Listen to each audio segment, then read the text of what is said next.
तो चलिए आज की क्लास में हम लोग इतिहास का दूसरा एक्सरसाइज देखेंगे जो कि है समाजवाद एवं साम्यवाद। तो इतिहास का दूसरा एक्सरसाइज है समाजवाद एवं साम्यवाद। तो चलिए इसका पहला ऑब्जेक्टिव देखते हैं। इस एक्सरसाइज का जितना भी इंपॉर्टेंट क्वेश्चन हो सकता था मैं सारे क्वेश्चन इस क्लास में करूंगा, तो आप लोग बने रहिए हमारे साथ और सारे ऑब्जेक्टिव को कवर करिए। तो इस एक्सरसाइज से एक भी ऑब्जेक्टिव नहीं छूटेगा। तो चलिए देखते हैं पहला ऑब्जेक्टिव जिसमें करा दास कैपिटल किसकी रचना है। तो दास कैपिटल जो है वो कार्ल मार्क्स की रचना है। ऑप्शन नंबर बी हो जाएगा राइट आंसर।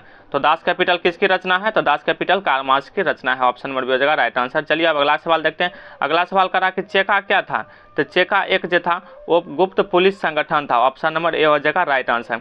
चेका क्या था, चेका एक गुप्त पुलिस संगठन था। Option number A right answer. तीसरा सवाल करा कि नई आर्थिक नीति किसकी थी। नई आर्थिक नीति जो है वो था लेनिन की। ऑप्शन नंबर बी हो जाएगा राइट आंसर। नई आर्थिक नीति किसकी थी, लेनिन की। नई आर्थिक नीति किसकी थी, लेनिन के। चौथा सवाल देखते हैं जिसमें करा कि कार्ल मार्क्स की मृत्यु कब हुई थी। मृत्यु हुई थी 1883 ईस्वी में। ऑप्शन नंबर डी हो जाएगा। मृत्यु पूछ रहा था 1883 ईस्वी में हो जाएगा। तो कार्ल मार्क्स की मृत्यु कब हुई थी, 1883 ईस्वी में। ऑप्शन नंबर डी हो जाएगा राइट आंसर। स्टालिन की मृत्यु कब हुई थी, तो स्टालिन की मृत्यु हुई थी 1953 ईस्वी। ऑप्शन नंबर सी हो जाएगा राइट आंसर। स्टालिन की मृत्यु कब हुई थी, 1953 ईस्वी में। ऑप्शन नंबर सी हो जाएगा राइट आंसर। तो स्टालिन की मृत्यु कब हुई थी, 1953 ईस्वी में। तो चलिए अब अगला सवाल देखते हैं जिसमें कहा रूसी क्रांति के समय वहाँ का शासक कौन था। तो रूसी क्रांति के समय वहाँ का शासक जो था वो था जार निकोलस द्वितीय। ऑप्शन नंबर डी हो जाएगा राइट आंसर। तो रूसी क्रांति के समय वहाँ का शासक कौन था, तो जार निकोलस द्वितीय। ऑप्शन नंबर डी हो जाएगा राइट आंसर। चलिए अब सातवां सवाल देखते हैं जिसमें कहा कि बॉल्शेविक क्रांति का नेतृत्व किसने किया था। तो बॉल्शेविक क्रांति का नेतृत्व कर रहे थे लेनिन। ऑप्शन नंबर सी हो जाएगा राइट आंसर। 1917 ईस्वी में हुआ था बॉल्शेविक क्रांति। ये भी पूछता है कि बॉल्शेविक क्रांति कब हुआ था, तो 1917 ईस्वी में। नेतृत्व कौन कर रहा था, तो लेनिन कर रहे थे नेतृत्व। तो बॉल्शेविक क्रांति का नेतृत्व कौन कर रहे थे, लेनिन कर रहे थे। ऑप्शन नंबर सी हो जाएगा राइट आंसर। चलिए अब आठवां सवाल देखते हैं। आठवां सवाल जिसमें कहा कि नई आर्थिक नीति कब लागू हुआ था। तो नई आर्थिक नीति जो है 1921 ईस्वी में नई आर्थिक नीति लागू हुआ था। तो नई आर्थिक नीति कब लागू हुआ था, 1921 ईस्वी में। ऑप्शन नंबर बी हो जाएगा राइट आंसर। तो चलिए अगला सवाल देखते हैं जिसमें कहा रॉबर्ट ओवन कहाँ का निवासी था। तो रॉबर्ट ओवन जो है वो ब्रिटेन का निवासी था। रॉबर्ट ओवन कहाँ का निवासी था, तो वो ब्रिटेन का निवासी था। तो रॉबर्ट ओवन कहाँ का निवासी था, ब्रिटेन का। ऑप्शन नंबर बी हो जाएगा राइट आंसर। चलिए अब अगला सवाल देखते हैं जिसमें करा सवाल नंबर 10 जिसमें करा वैज्ञानिक समाजवाद का जनक किसे माना जाता है। तो वैज्ञानिक समाजवाद का जनक कार्ल मार्क्स को माना जाता है। ऑप्शन नंबर ए हो जाएगा राइट आंसर। तो वैज्ञानिक समाजवाद का जनक किसे माना जाता है, कार्ल मार्क्स को। वैज्ञानिक समाजवाद का जनक किसे माना जाता है, कार्ल मार्क्स को। अगला सवाल देखते हैं जिसमें करा है कि रूस में कृषक दास प्रथा का अंत कब हुआ था। तो रूस में कृषक दास प्रथा का अंत 1861 ईस्वी में हुआ था। ऑप्शन नंबर ए हो जाएगा राइट आंसर। रूस में कृषक दास प्रथा का अंत कब हुआ था, 1861 ईस्वी में। अगला सवाल देखते हैं रूस में जार का अर्थ क्या होता है। तो रूस में जार का अर्थ होता है रूस का सम्राट। ऑप्शन नंबर हो जाएगा रूस का सम्राट डी। ऑप्शन नंबर डी हो जाएगा राइट आंसर। तो रूस में जार का अर्थ होता है रूस का सम्राट। ऑप्शन नंबर डी हो जाएगा राइट आंसर। 13 नंबर सवाल कर रहा है कि कार्ल मार्क्स का जन्म कहाँ हुआ था। कार्ल मार्क्स का जन्म जो हुआ था वो होता है जर्मनी में। कब हुआ था, 1813 ईस्वी में। मृत्यु कब हुआ था, 1883 ईस्वी में। तीनों चीज ध्यान रखिएगा कार्ल मार्क्स का। तो कार्ल मार्क्स का जन्म कब हुआ था, जर्मनी में। ऑप्शन नंबर बी हो जाएगा राइट आंसर। 14 नंबर सवाल करा कि साम्यवादी शासन का पहला प्रयोग कहाँ हुआ था। तो साम्यवादी शासन का पहला प्रयोग हुआ था रूस में। ऑप्शन नंबर ए हो जाएगा राइट आंसर। साम्यवादी शासन का पहला प्रयोग हुआ था रूस में। साम्यवादी शासन का पहला प्रयोग कहाँ हुआ था, रूस में। 15 नंबर सवाल जिसमें कहा कि यूटोपियन समाजवादी कौन नहीं था। यूटोपियन समाजवादी जो थे वो कार्ल मार्क्स नहीं थे। कार्ल मार्क्स नहीं थे। तो यूटोपियन समाजवादी कौन नहीं था, तो Karl Marx. Option number C हो जाएगा राइट आंसर। तो यूटोपियन समाजवादी कौन नहीं था, कार्ल मार्क्स। 16 नंबर सवाल का वार एंड पीस किसकी रचना है। तो वार एंड पीस जो है वो टॉल्स्टॉय, लियो टॉल्स्टॉय, पूरा नाम है लियो टॉल्स्टॉय, इन्हीं का रचना है वार एंड पीस। तो वार एंड पीस किसकी रचना है, Leo Tolstoy. Option number B हो जाएगा राइट आंसर। 17 नंबर सवाल का बॉल्शेविक क्रांति कब हुए थे। तो बॉल्शेविक क्रांति नवंबर 1917 ईस्वी में हुआ था। मैंने बताया था किसने किया था, तो लेनिन ने किया था। तो बॉल्शेविक क्रांति कब हुआ था, 1917 ईस्वी में। नेतृत्वकर्ता कौन थे, तो लेनिन। तो बॉल्शेविक क्रांति कब हुई थी, 1917 ईस्वी में। ऑप्शन नंबर बी हो जाएगा राइट आंसर। 18 नंबर सवाल में कहा कि लाल सेना का गठन किसने किया था। तो लाल सेना का गठन किया था ट्राटस्की। ऑप्शन नंबर सी हो जाएगा राइट आंसर। लाल सेना का गठन किसने किया था, ट्राटस्की ने। तो लाल सेना का गठन किसने किया था, ट्राटस्की ने। ऑप्शन नंबर सी हो जाएगा राइट आंसर। अब अगला सवाल देखते हैं 19 नंबर जिसमें कहा कि लेनिन की मृत्यु कब हुई थी।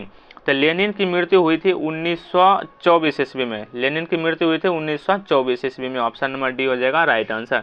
तो लेनिन की मृत्यु कब हुई थी, 1924 ईस्वी में।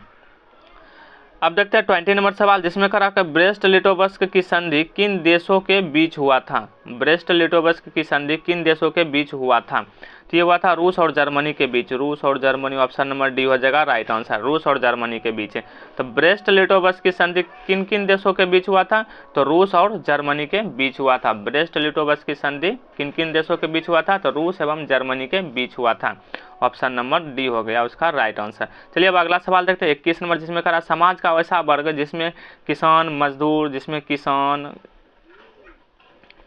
समाज का ऐसा वर्ग जिसमें किसान, मजदूर एवं आम गरीब लोग सब सम्मिलित होता है, उस वर्ग को कहा जाता है सर्वहारा वर्ग, जिसमें सभी वर्ग आ जाते हैं, किसान, मजदूर और जनरल आदमी जो होता है सभी। तो समाज का वैसा वर्ग जिसमें सभी सम्मिलित हो, किसान, मजदूर, आम लोग सभी सम्मिलित हो, उस वर्ग को कहा जाता है सर्वहारा वर्ग। ऑप्शन नंबर बी हो जाएगा हमारा राइट आंसर। चलिए अब अगला सवाल देखते हैं, अंतर्राष्ट्रीय महिला दिवस कब मनाया जाता है। तो अंतर्राष्ट्रीय महिला दिवस 8 मार्च को मनाया जाता है। ऑप्शन नंबर ए हो जाएगा राइट आंसर। अंतर्राष्ट्रीय महिला दिवस कब मनाया जाता है, 8 मार्च को। 23 नंबर सवाल का, सर्वप्रथम क्रीमिया के युद्ध में किसके पराजय हुए थे। तो क्रीमिया के युद्ध में सबसे पहले पराजय हुए थे रूस की। ऑप्शन नंबर सी हो जाएगा राइट आंसर। सर्वप्रथम क्रीमिया के युद्ध में किसकी पराजय हुई, रूस की। 24 नंबर सवाल का, खूनी रविवार को और किस नाम से जाना जाता है। खूनी रविवार को लाल रविवार, पीला रविवार, काला रविवार या इनमें से कोई नहीं। तो खूनी रविवार को लाल रविवार के नाम से भी जाना जाता है। ऑप्शन नंबर ए हो जाएगा राइट आंसर। तो खूनी रविवार को और किस नाम से जाना जाता है, लाल रविवार के नाम से। खूनी रविवार कब हुआ था, 22 जनवरी को, जो कि आगे करेंगे। ये भी एक ऑब्जेक्टिव है, खूनी रविवार कब हुआ था, तो 22 जनवरी को। 25 नंबर सवाल देखते हैं, जिसमें कहा कि अंतर्राष्ट्रीय मजदूर दिवस कब मनाया जाता है। अंतर्राष्ट्रीय मजदूर दिवस 1 मई को मनाया जाता है, जो मजदूर हड़ताल पर बैठे थे। तो अंतर्राष्ट्रीय मजदूर दिवस जो है कब मनाया जाता है, 1 मई को। ऑप्शन नंबर हो जाएगा बी हमारा राइट आंसर। अंतर्राष्ट्रीय मजदूर दिवस कब मनाया जाता है, 1 मई को। अंतर्राष्ट्रीय मजदूर दिवस कब मनाया जाता है, 1 मई को। अब 26 नंबर सवाल देखते हैं, जिसमें कहा खूनी रविवार कब हुआ था, तो वही 22 जनवरी को हुआ था। खूनी रविवार कब हुआ था, तो 22 जनवरी को हुआ था। खूनी रविवार कब हुआ था, 22 जनवरी को। अब 27 नंबर, जो कि आज की क्लास का लास्ट ऑब्जेक्टिव है।